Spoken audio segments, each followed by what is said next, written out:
and welcome back to America's Voice Live. Again, I'm Miranda Khan, filling in for Steve Gruber, who has a day off. This month marks the 19th annual Stalking Awareness Month, and you might not think that's too big of a deal, but you also may not know this, that 1 in 3 women and 1 in 6 men, that many, could be the victim of stalking in his or her lifetime. And with the decline in mental health in this country, I don't need to tell you that number likely could go up. With us now is Nikki Gozer, the executive director of the Crime Prevention Research Center and the author of the book Stalked and Defenseless. She recently shared her very personal story about a stalker taking the life of her husband, and she also shared how you can protect yourself. Nikki, thank you so much for joining us here on America's Voice Live. And again, on behalf of all of us, our sincerest condolences to you and your family for your loss. Thank you very much, Miranda. I appreciate that. Nikki, obviously, this is incredibly personal for you. And I realize that this is difficult, but I also know that this is part of your personal mission and in order to help other people. So if you can, tell us what happened. 13 years ago, my husband, Ben, was murdered right in front of me by a man who was stalking me. My husband was shot 7 times in the middle of a busy restaurant. It was a gun-free zone. And because of Tennessee state law at that time, I had to leave my legal permitted firearm that I normally carried for self-defense locked inside of my vehicle because I obeyed the law. It was a gun-free zone.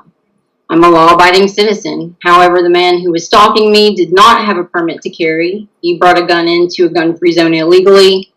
And when management confronted him and asked him to leave at my request because I realized I was being stalked, he pulled a .45 from a shoulder holster and shot my husband in the head, then stood over Ben and continued to fire 6 more rounds into him. I will probably wonder for the rest of my life if I could have prevented that. Of course, I'll never know because I was stalked and defenseless. I've also spoken a lot about stalking and, how important it is for you to be able to protect yourself and your loved ones. So many of these stalking awareness experts, women's rights groups, they give all of this information to victims that may be something they need to hear. You might want to move. You might want to change your job. You might need to change your name. You might need to enter into an address confidentiality program. But it's always missing. Always. Yeah. There's no advice about your basic human right of self-defense. And guess what? We have a Second Amendment in this country. Yeah, we do. And you brought up an interesting point. And I know that the focus is more on stalking, and that's what you wanted to discuss. But, I think we can't gloss over what you just stated, that you wanted to have a gun on you for self-defense. And the attacker, the man that took the life of your husband, did have a gun. And it wasn't in legal possession. And this is a story that we hear over and over and over again, is that some of the states, in fact, most of the states, all with the strictest gun laws, have the most violence with guns. And it's people that illegally obtain guns, but the people that are law-abiding citizens like yourself that are wanting a gun to protect them, to exercise their Second Amendment, can't. And that's not something that you should beat yourself up over because you're being a law-abiding citizen. But this, for people right now, because we do have a president in power who is looking to ban more and more of these more and more guns, blaming people on the right for that. What are your thoughts on that? As a victim of a violent crime, I know there's probably a lot of people that would think, oh, well, she should hate guns. She should be for more gun control. And that is not the way I feel. I do not hate guns. I don't believe that guns are evil. I know that guns are used every single day in this country to protect and save innocent lives. I am totally against more gun control. I think it only impacts good law-abiding people and evil people, those with evil intent.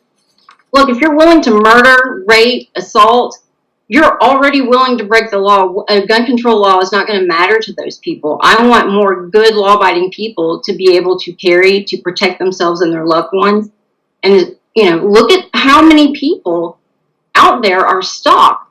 Now, my case was very severe, but still, you don't know. I tell people there is evil out there, and I don't want you to be paranoid, but I do want you to be prepared.